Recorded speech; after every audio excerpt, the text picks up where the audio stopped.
नाज़रीन, फलस्तीन के mega operations की डिटेल सामने आ रही है, जिसमें इजराइल के 2 दर्जन के करीब फौजियों को निशाना बनाया गया है। यहां इजराइल को बड़ी शिकस्त जो है वो देखना पड़ रही है कि 21 महीनों के बाद भी उनकी नाकाबिले तस्खीर कहलाने वाली आर्मी, एक छोटी सी हमास जिसके लीडर कभी गजा से बाहर नहीं गए, जिन्होंने दुनिया नहीं देखी, वो गजा के अंदर बैठकर ऐसी प्लानिंग करते रहे कि उन्होंने मिडिल ईस्ट की सबसे ताकतवर तरीन आर्मी, और अब तो इजराइल अपने आप को वर्ल्ड पावर के अंदर भी जो है वो कहता है कि हम तो एक बड़ी वर्ल्ड पावर हैं, उसको जो है वो शिकस्त दी है। तो ये एक ऐसा वाकया है जो जाहिर है कि बहुत बड़ी नई रियलिटी जो है वो पैदा करने जा रहा है। तो फलस्तीनी रेजिस्टेंस के नॉन स्टॉप हमले उस सूरत हाल के अंदर जारी हैं जब गजा के सीज़फायर की बात हो रही है। तो ये वाज़ेह तौर पर उनकी फतह की अलामत है कि हमास खत्म नहीं हुई है। और दूसरी तरफ नाज़रीन, बड़े वाकयात इस अंदाज में हो रहे हैं कि जो ग्लोबल एकेडमिक इंस्टीट्यूशंस हैं वो इजराइल से डाइवर्स्ट कर रहे हैं, वो इजराइल के साथ अपने ताल्लुकात खत्म कर रहे हैं। अच्छा, ये इतना बड़ा वाकया है, यानी ये ग्लोबल इंस्टीट्यूशंस का पीछे हटना, जो एकेडमिक इंस्टीट्यूशंस हैं, देखिए जो वर्ल्ड ऑर्डर है, उस वर्ल्ड ऑर्डर की बहुत सारी तहों में, बहुत सारे पिलर्स में ये ग्लोबल इंस्टीट्यूशंस भी तो शामिल हैं एकेडेमिया के। देखिए ये वही तो हैं जो आपकी टेक्नोलॉजी, आपकी रिसर्च, आपकी इनोवेशंस, इस सब के अंदर किरदार अदा करते हैं। ये वही तो हैं जो आपके लिए नैरेटिव बनाते हैं, आपके लिए वर्ल्ड व्यू जो है वो पैदा करते हैं।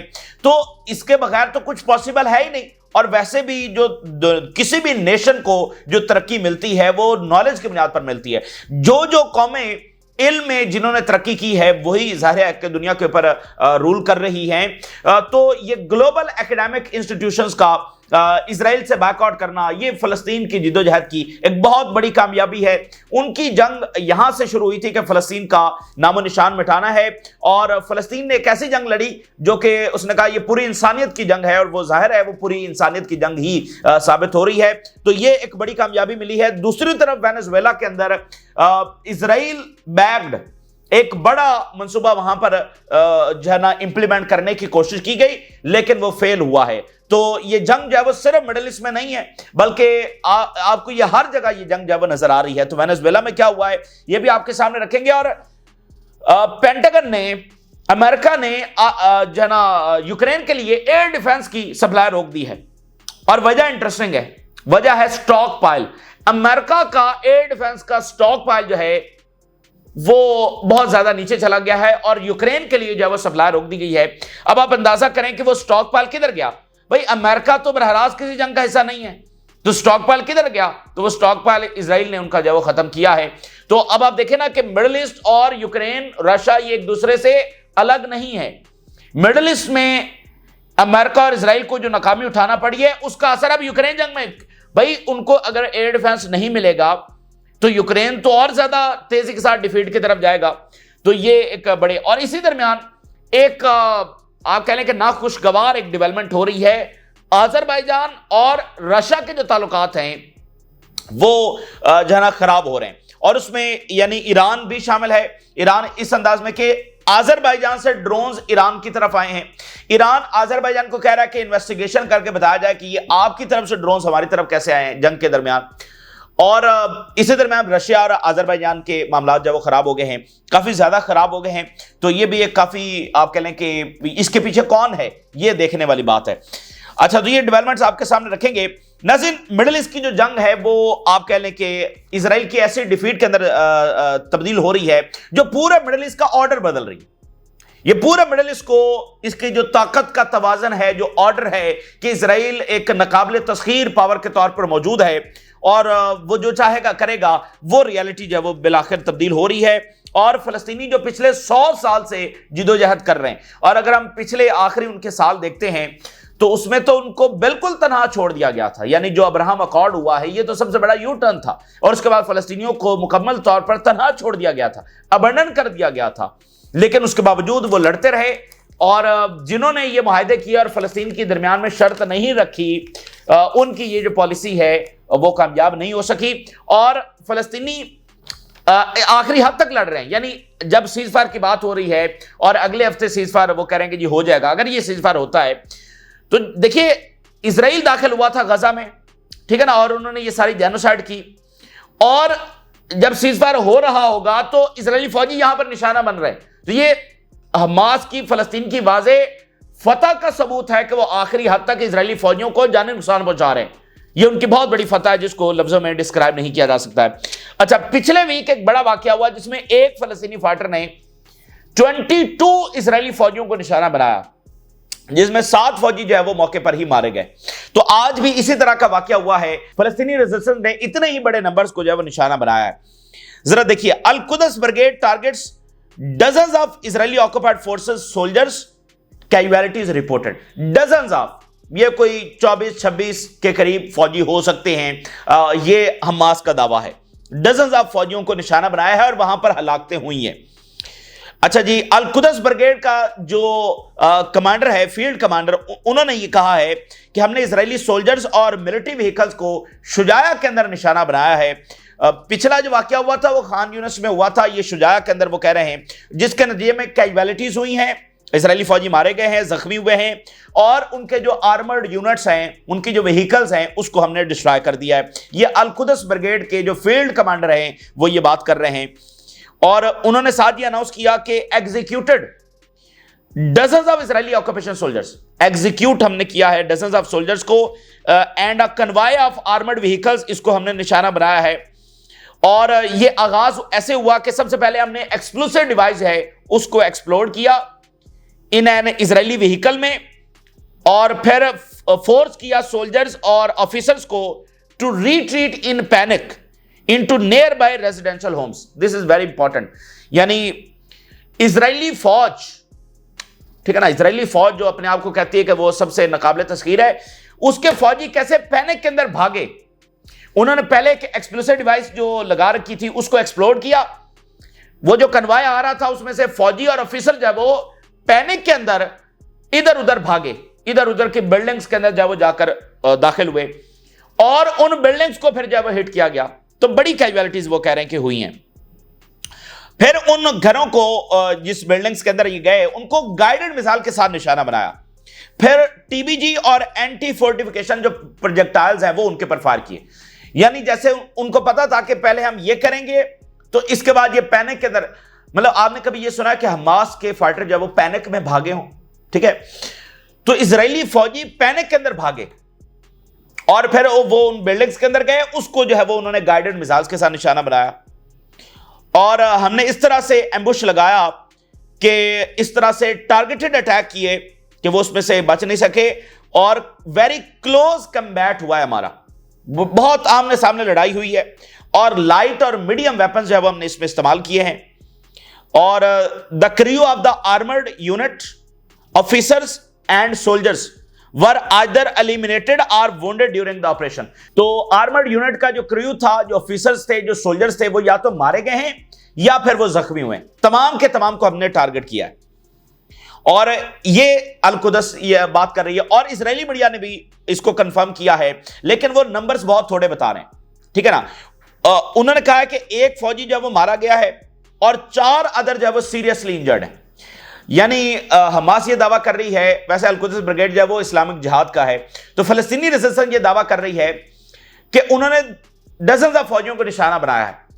इजरायली मीडिया इब्तदाई तौर पर यह कह रहा है कि एक फौजी मारा गया और 4 जख्मी हैं। अच्छा, ये नंबर्स भी बहुत बड़े हैं, एक फौजी मारा गया, 4 जख्मी हैं, लेकिन अब जो रेजिस्टेंस दावा कर रही है उतने नंबर्स भी आने वाले घंटों में सामने आ जाएंगे, क्योंकि ये हमेशा ही अपने नंबर्स जो है वो थोड़े बताते हैं।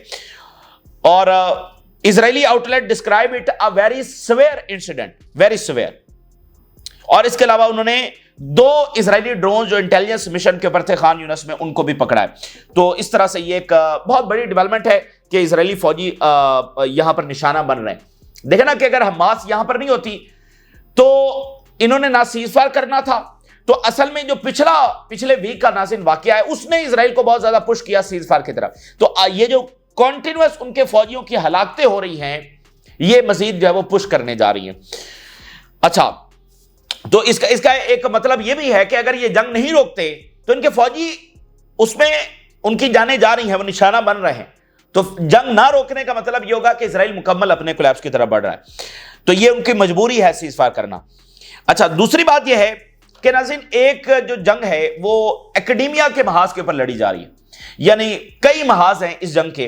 तो एक जो बहुत बड़ा महाज है जिसकी बहुत ज्यादा अहमियत है और वो वर्ल्ड ऑर्डर का एक पूरा पिलर है, वो एकेडेमिया का महाज है, जहां पर जो जिद्दोजहद है वो तेजी के साथ आगे बढ़ रही है और फलस्तीन को इस महाज के ऊपर एक बहुत बड़ी कामयाबी मिली है। और इजरायलियों को नाज़रीन पता चलेगा आगे आने वाले टाइम के अंदर कि नेतन्याहू ने इनके साथ क्या किया है। लिटरली इजरायली जो है वो दुनिया के अंदर आइसोलेट हो रहे हैं, लिटरली, ठीक है ना। जैसे बिल क्लिंटन ने कहा कि नेतन्याहू अपने इक्तदार के लिए ये सारा कुछ कर रहा है, तो नेतन्याहू ने अपने इक्तदार के लिए और बुग़्ज़ के अंदर और तकब्बुर और अना के अंदर ये सारा कुछ किया, लेकिन इसने इजराइल को आप समझ लेके वो सदियां पीछे धकेल दिया। ये बात वक्त साबित करेगा। अब आप जरा अंदाजा करें, सोशियोलॉजी की जो इंटरनेशनल एसोसिएशन है, जो इंटरनेशनल बॉडी है सोशियोलॉजी की, उसने जनाब आज फैसला किया है, ऐलान किया है कि वो डाइवर्स्ट कर रहे हैं इजराइल से। इजराइल के तमाम इंस्टीट्यूशंस के साथ अब वो कोई मरासिम नहीं रखेंगे, उनकी मेंबरशिप जो है वो खत्म कर दी गई है। ये फलस्तीनी रेजिस्टेंस की बहुत बड़ी कामयाबी। ये जो इंटरनेशनल बॉडी है सोशियोलॉजी की, ये आप कह लें कि बहुत ज्यादा इन्फ्लुएंशियल बॉडी है और इसके ऊपर पिछले कई महीनों से प्रेशर था कि ये बॉडी जो है वो अनाउंस करे, इजराइल के साथ ताल्लुकात जो है वो खत्म किए जाए। आज उसने बाकायदा तौर पर अनाउंस किया, यानी पीछे एक बाकायदा जिद्दोजहद है और ये बहुत इन्फ्लुएंशियल बॉडी है। और इसके साथ ही यानी कि जो बाकी इसी तरह की बॉडीज हैं वो भी अब इस पैटर्न को फॉलो करने जा रही हैं। तो ये आज समझ लेके फलस्तीन की जिद्दोजहद को एक और बड़ी कामयाबी मिली है।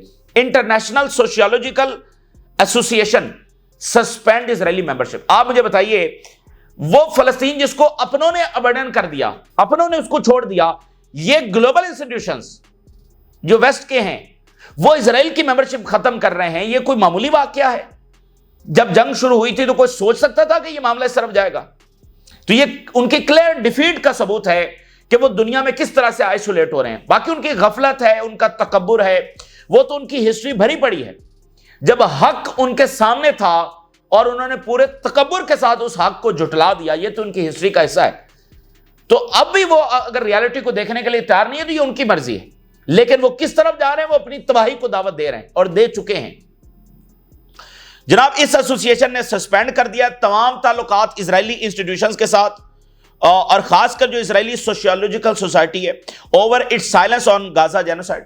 और इस बॉडी ने कहा है कि चूंकि इजरायली जो इंस्टीट्यूशंस हैं वो कोई आवाज नहीं उठा रहे जो फलस्तीन में जुल्म हो रहा है, इसलिए हम उनके साथ कोई ताल्लुकात नहीं रखेंगे। एक्स्ट्रा ऑर्डिनरी सर्कमस्टांसेस के अंदर वो कह रहे हैं कि हमने ये फैसला किया, जो एग्जीक्यूटिव कमेटी है उसने ये अनाउंस किया। और उन्होंने कहा कि खासकर जो इजरायली एसोसिएशन है सोशियोलॉजी की, वो बिल्कुल खामोश है। जो मैस एट्रोसिटीज गजा में हो रही हैं, इसलिए उसके साथ बिल्कुल कोई ताल्लुक नहीं रखा जा सकता और इजराइल के किसी इंस्टीट्यूशन की हमारे साथ कोई ताल्लुक नहीं है और उसकी कोई पार्टिसिपेशन हमारे किसी फोरम पर नहीं होगी और स्कॉलरशिप्स या जो भी है वो सब सस्पेंड कर दिया गया है। A very serious blow to Israeli participation in the global academic platforms. That is a serious blow कि इजराइल जो है वो ग्लोबल एकेडमिक जो प्लेटफॉर्म्स है उसमें शिरकत नहीं कर सकेगा। अब देखें, इस तरह की इंटरनेशनल बॉडीज जब वो फैसले कर रही हैं तो वेस्टर्न गवर्नमेंट्स और ज्यादा कितने प्रेशर में आएंगी, उनके पास और क्या नैरेटिव बचा है। अच्छा, specially with in the field of sociology, ISA यानी international sociological association is one of the most influential international bodies.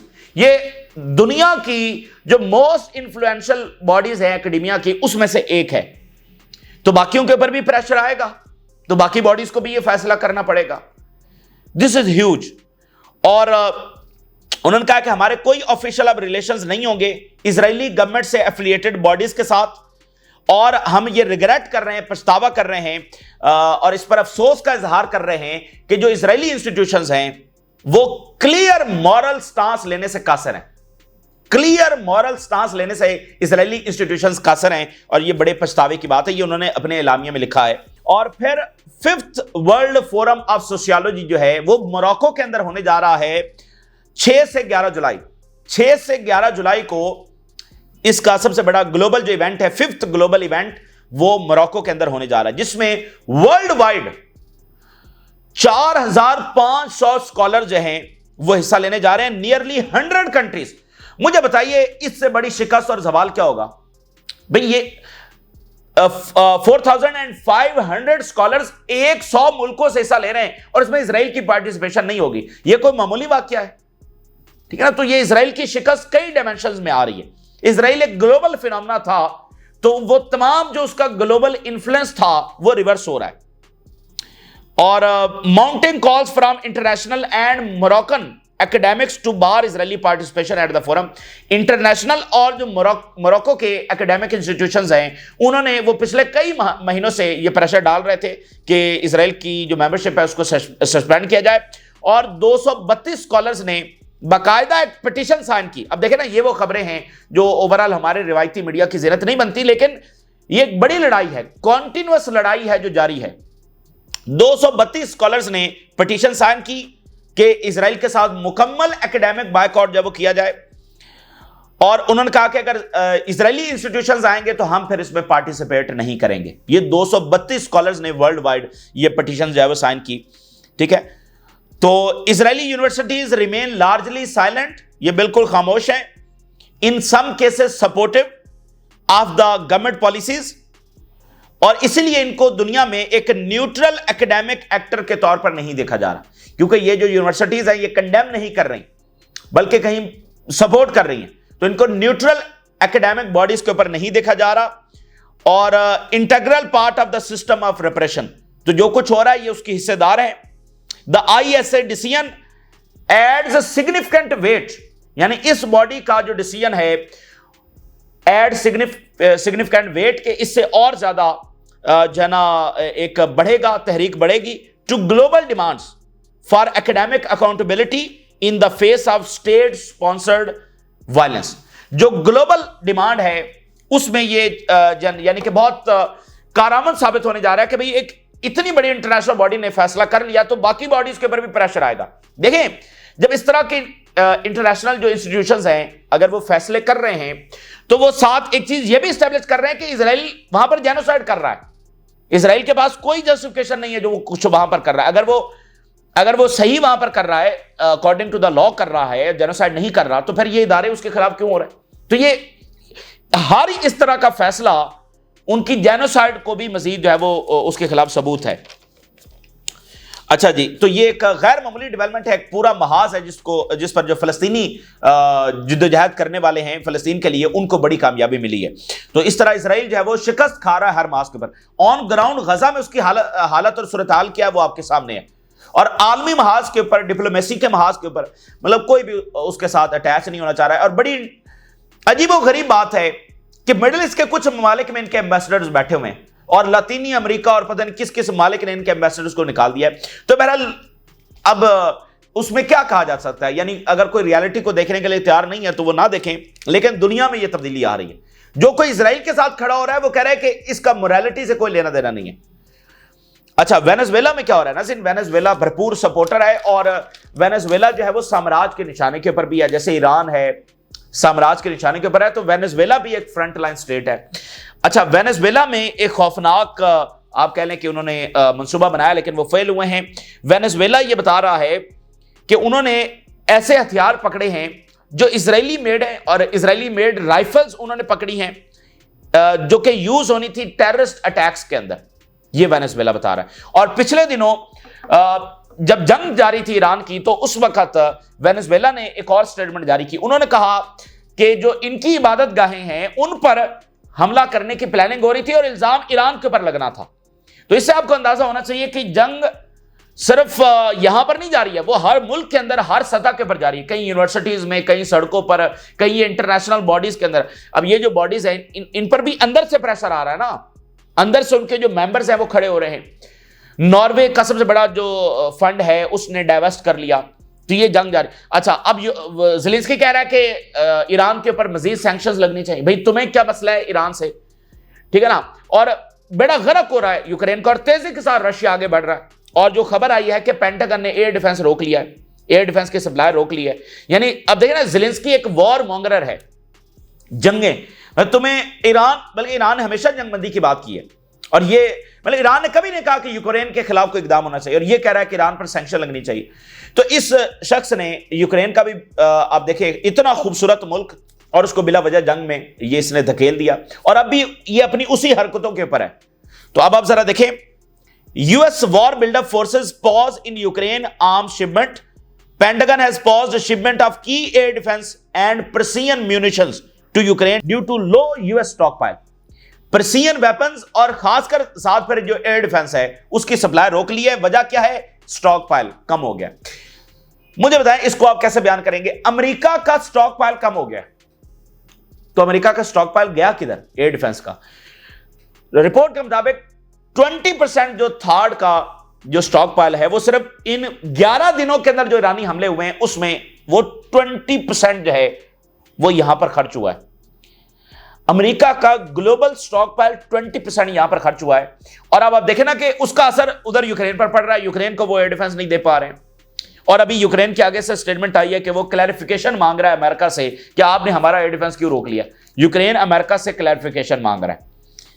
तो बात यह है कि ये ट्रंप के मिस एडवेंचर्स है और उसका रिजल्ट आपके सामने है, ठीक है ना। तो और ये जो ज़ेलेंस्की है इसने जो बातें की है ईरान के खिलाफ, तो उससे कुछ हासिल नहीं होगा।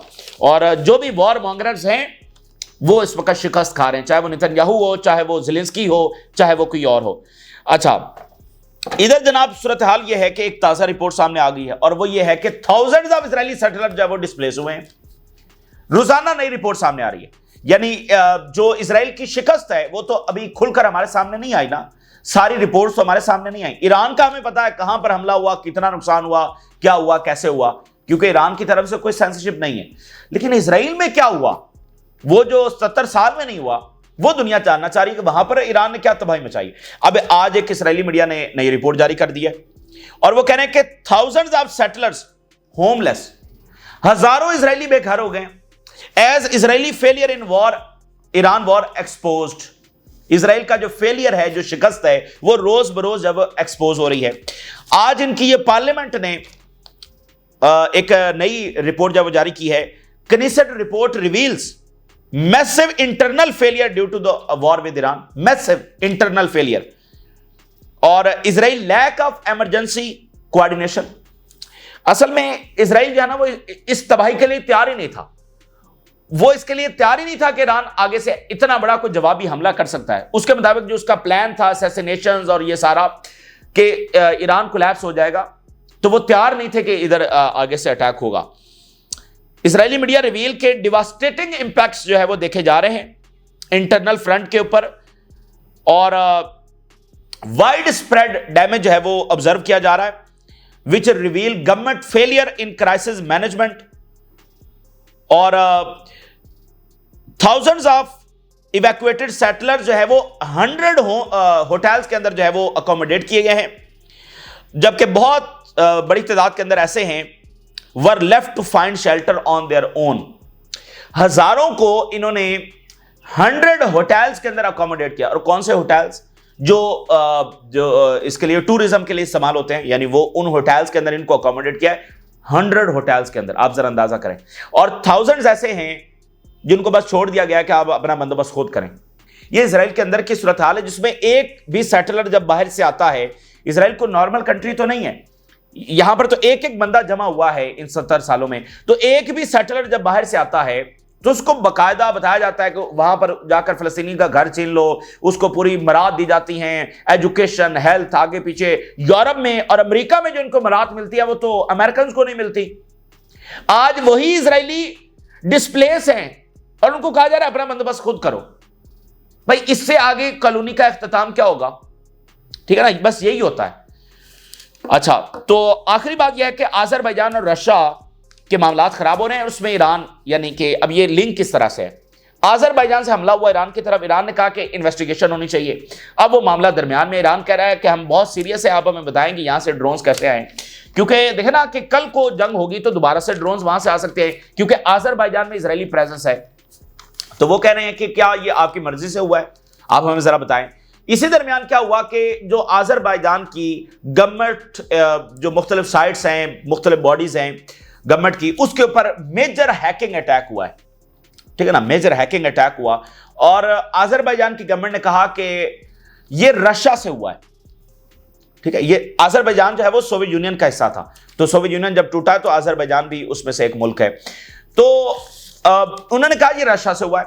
अच्छा, उस अटैक के अंदर, हैकिंग अटैक के अंदर जो आईआरजीसी के लोगोज हैं, ईरान की आईआरजीसी के जो लोगोज हैं वो उनकी स्क्रीन पर शो हुए और उन्होंने कहा ये रशिया से अटैक हुआ है। उन्होंने रशिया का जो मीडिया है सबसे बड़ा आरटी, उसके ऑफिस के ऊपर रेड किया और उसके जो एडिटर हैं, डायरेक्टर हैं और बाकी स्टाफ, उसको बड़े ह्यूमिलिएटिंग तरीके से गिरफ्तार करके वो ले गए और कहा कि ये भी इसमें शामिल है। तो ये तो बहुत बड़े मतलब मामला खराब हो गया ना कि उनके मीडिया के ऊपर हमला करके और वो सारा ले गए। और उधर कुछ अजरबैजानी नेशनल हैं, उनको नुकसान हुआ है रशिया के अंदर। और साथ यह है कि तमाम जो कल्चरल इवेंट्स हो रहे थे, मुख्तलिफ प्रोजेक्ट्स हो रहे थे अजरबैजान और रशिया के, वो फिलफौर जो वो कैंसिल कर दिए गए हैं। तो ये एक अजीब सा मामला, यानी 3 कंट्रीज इसमें शामिल है। यानी ईरान के ऊपर हमला हुआ है, ईरान उनसे जवाब मांग रहा है, उनके ऊपर साइबर अटैक हुआ है, आईआरजीसी का लोगो आया है, वो इल्जाम लगा रहे हैं रशिया पर। और रशिया के साथ एक पुराना मसला यह भी है कि कुछ महीने कबल अजरबैजान का एक पैसेंजर त्यारा जा रहा था, उधर से यूक्रेन हमला कर रहा था रशिया के ऊपर, तो उनका एयर डिफेंस जो है वो उस वक्त एक्टिव था। तो उस एयर डिफेंस से अजरबैजान का एक पैसेंजर त्यारा जो है वो गिर गया। ठीक है ना, यानी यूक्रेन से लड़ाई हो रही थी, उनके ड्रोन्स आ रहे थे, तो वो उसमें एक एरर के तौर पर इनका पैसेंजर त्यारा जो है वो गिर गया। तो वो अजरबैजान ये कह रहा है कि पुतिन जो है वो ऑफिशियली अपॉलॉजी करें। हालांकि उस वक्त रशिया ने की भी थी, लेकिन अजरबैजान ये कहता है कि ये ऑफिशियली अपॉलॉजी करें। तो अब उसमें ये नया मसला है। तो देखिए, अजरबैजान की बड़ी इंपॉर्टेंस है और इजराइल वहां पर मौजूद है और अमेरिका के साथ भी उनके अच्छे ताल्लुकात हैं। स्टीव विटकॉफ जब मॉस्को गया था तो वापसी पर अजरबैजान में उतरा था। ठीक है ना, तो अब वहां पर कौन है जो प्ले कर रहा है? ड्रोन अटैक ईरान पर हुए हैं, फिर ये वाकया रशिया के साथ फटा, तो कौन है जो वहां पर प्ले कर रहा है? तो ये अजरबैजान से ऑयल भी इजराइल को जाता है, तो ये काफी सेंसिटिव मामला है। देखते हैं ये किस तरफ जाता है। ये एस्केलेट भी हो सकता है और ये ऐसा भी है कि ये मामला शायद हल भी हो जाए। तो बहरहाल ये एक मसला, एक नाखुशगवार सा मसला यहां पर पैदा हो गया है और ये होंगे, ऐसे क्राइसिस पैदा होंगे, जंगें आगे बढ़ेंगी तो बहुत सारे क्राइसिस आएंगे और सबसे बड़ा क्राइसिस ईरान और गल्फ का पैदा हो सकता है अगर दोबारा अमेरिका ने ईरान के ऊपर हमला किया। तो ये ताज़ा तरीन सूरत हाल है जो आपके साथ शेयर किया, आपने राय जरूर आगाह करें। इजाज़त दीजिए, अल्लाह हाफिज़।